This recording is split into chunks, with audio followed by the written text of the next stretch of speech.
Hey, what's going on, guys? Welcome back to Gamers United. Today we've got a quick video going over the Xbox 2 console SKUs. It's been leaked for a while now that Microsoft is going to be dropping multiple versions of the Xbox 2 for next generation at the end of 2020, and today we're going to be talking about these multiple SKUs. We already have the Xbox, codenamed the Xbox Anaconda, and Xbox Lockhart. Xbox Anaconda to be like the Xbox2X, the 1X to be a really powerful system that is just more bang for your buck, and the Xbox Lockhart to be kind of like an entry sort of level console to just be a slight step up from the X, maybe have the same GPU as the X, but obviously a better CPU, just to make it a base entry for those people who aren't trying to spend lots of money, just to get into the Microsoft ecosystem and start playing and investing in Xbox itself. So obviously, like I said, they have Xbox Anaconda and Xbox Lockhart, which is all falling under the umbrella of Project Scarlett, excuse me. So, I have a theory, right? I think that the roadmap for these consoles is, for the Xbox, is an XO19. We are going to get an announcement of these consoles. They're not going to be shown off, but they're going to officially announce that next generation is going to be coming very soon. Maybe they'll even say next year. Maybe they won't. But I think they're going to get these consoles announced and then shown off E3 2020 with a bunch of games. Now, for E3 2019, I believe that it's just going to be quiet. I don't think they're going to do anything except show games. Hopefully, a lot of Microsoft IP and a lot of other third-party IP, especially since Sony won't be there. It's going to be a smash hit for Xbox for this E3. But right, so after E3 at XO19, we're going to get the announcement of these consoles, right? I believe that what they're going to name these things and the prices of these things is, okay, the Xbox Anaconda, the powerful system, the more powerful system, probably going to be around $500. It definitely won't be anything more, won't be anything less. It's going to be $500. I'm going to bet all my money on that. My prediction for this thing, I'd bet all my money on this, is that it's going to be called the Xbox2X. I don't know if they're just going to do the number 2 in the X, or if they're going to go TWO, kind of like how the Xbox One is spelled out.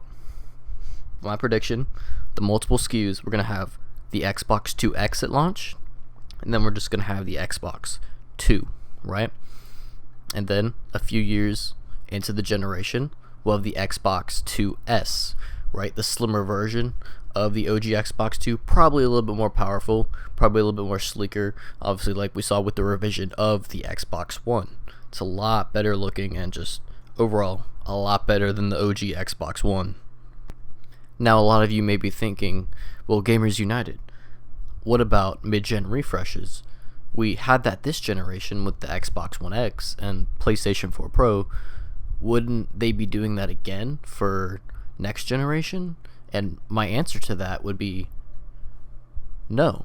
I really don't think so. I think that Microsoft having multiple consoles drop right at the launch of this next generation would allow them to just keep on dropping the price of these consoles as we get further and further into the generation, trying to get a step over Sony, right? Now, Sony may go ahead and launch a PS5 Pro because they're most likely just going to be dropping one console at one price for $400. And obviously, it's not going to be as powerful as the Xbox Anaconda, as the 2X is what I'm going to call it.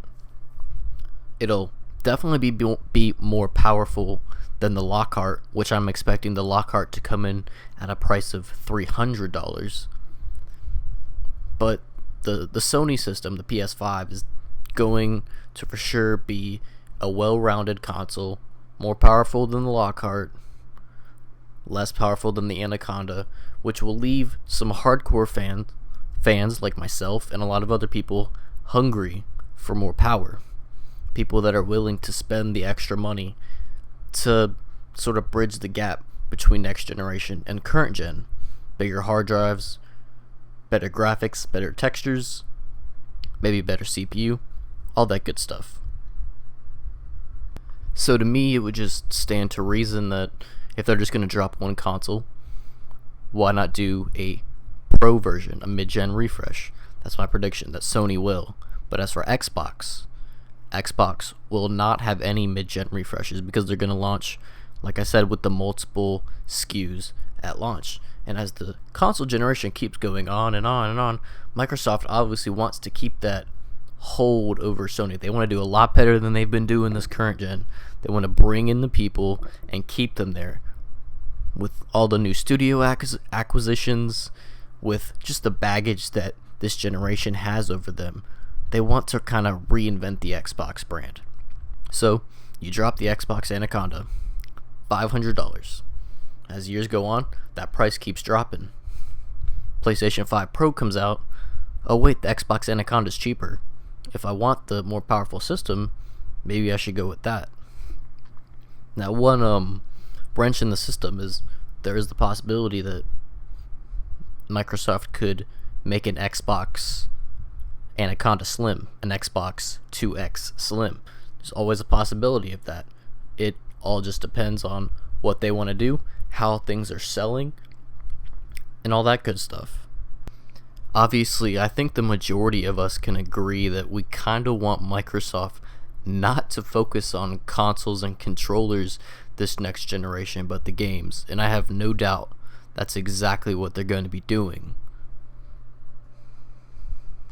But they also need to focus on getting the console right, making sure that the price is reasonable, and just bringing in customers and gamers to their platform year over year and increasing the player counts on Xbox. Like I said, Xbox has a lot of baggage right now. This current generation was not good at all for them the past few years. They have done a lot of great things to try and reinvigorate the Xbox brand, and I think we're really going to see the fruits of their labor in the next year whenever they come out to announce the Xbox2 and announce all the new IPs and stuff. Like I said, they have to be able to keep a grasp on Sony and challenge them in some way. There's definitely going to be an all-out war next generation, and I think that it might even possibly be the best generation of console games to ever come out. This might be, I think we're headed into a glorious golden age for gamers. I think that starting 2020, we're going to be entering the golden age of gaming. Thank you all very much for listening to me. If you made it this far in the video, drop a like, subscribe for more gaming information, leaks, rumors, consoles, all that good stuff. Let me know your comments down below. Thank you all. Peace.